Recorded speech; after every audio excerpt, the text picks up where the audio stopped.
주님께서 여러분과 함께 또한 사제의 영과 함께 마테오가 전한 거룩한 복음입니다. 주님 영광 받으소서.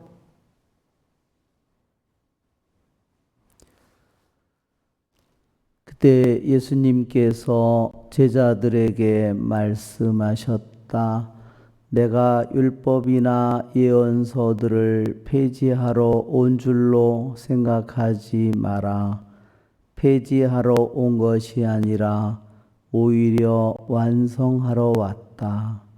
내가 진실로 너희에게 말한다. 하늘과 땅이 없어지기 전에는 모든 것이 이루어질 때까지 율법에서 한자 한 획도 없어지지 않을 것이다. 그러므로 이 계명들 가운데에서 가장 작은 것 하나라도 어기고 또 사람들을 그렇게 가르치는 자는 하늘나라에서 가장 작은 자라고 불릴 것이다. 그러나 스스로 지키고 또 그렇게 가르치는 이는 하늘나라에서 큰 사람이라고 불릴 것이다. 주님의 말씀입니다. 그리스도님 찬미합니다. 앉으십시오.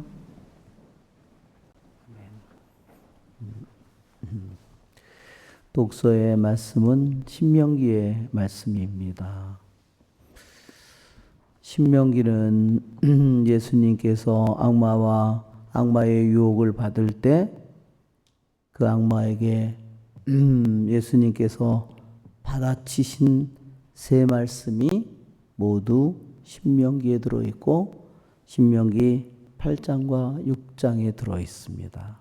그래서 신명기를 생각하면 성경의 말씀이 얼마나 놀라운 힘을 가졌는지 생각하게 됩니다. 그분은 우리가 부를 때마다 가까이 계셔 주시는 분이라고 했습니다. 그분은 우리들이 그분에게 청하기도 전에 이미 우리들이 무엇이 필요한지를 알고 계시는 분입니다. 그분은 이미 내가 말하기도 전에 나보다 더 가까이 계신 분이 주님이라고 말씀하십니다. 우리는 또한 판관기에 보면 그들이 공경에 빠졌을 때 그들은 하느님께 부르짖고 하느님은 그들을 구원해 주십니다. 우리가 하느님께 부르짖는 것은 이 세상에 더 이상 의지할 것이 아무것도 더 이상 없어질 때 그때 하느님의 이름을 부릅니다. 하느님의 이름을 부르는 것은 그래서 그분에 대한 믿음과 신뢰를 보여주는 것입니다.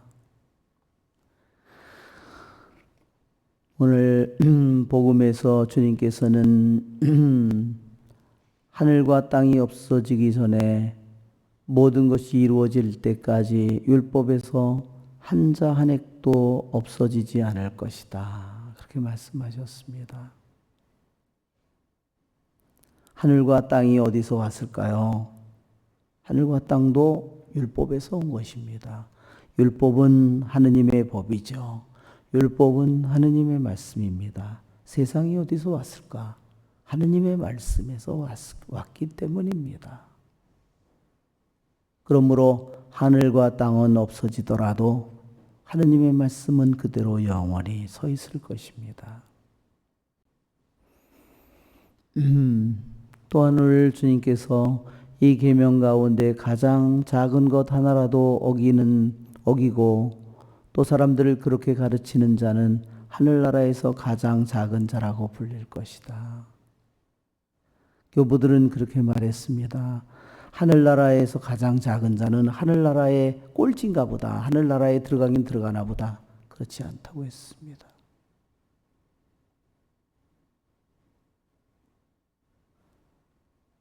하늘나라에 들어가지 못하는 자라고 말하는 의미를 가지고 있는 말입니다.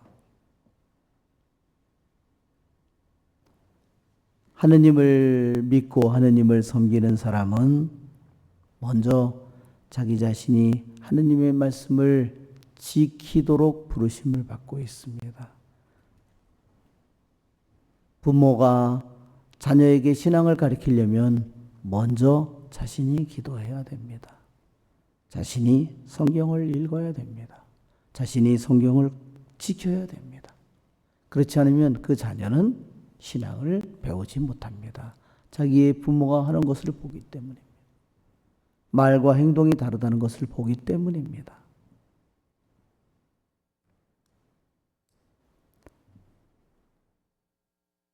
그것이 바로 우리 영혼이 가진 무게입니다.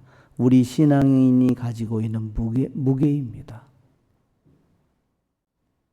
만일 나의 말과 나의 행동이 다르다면 마치도 알맹이가 없는 쭉정이 열매와 같은 것입니다. 우리의 좋으신 주님을 찬미합시다. 아멘. 성찬 전례를 시작합니다.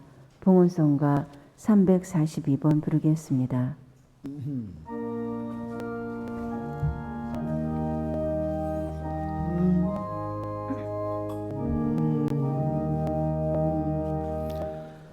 옵소서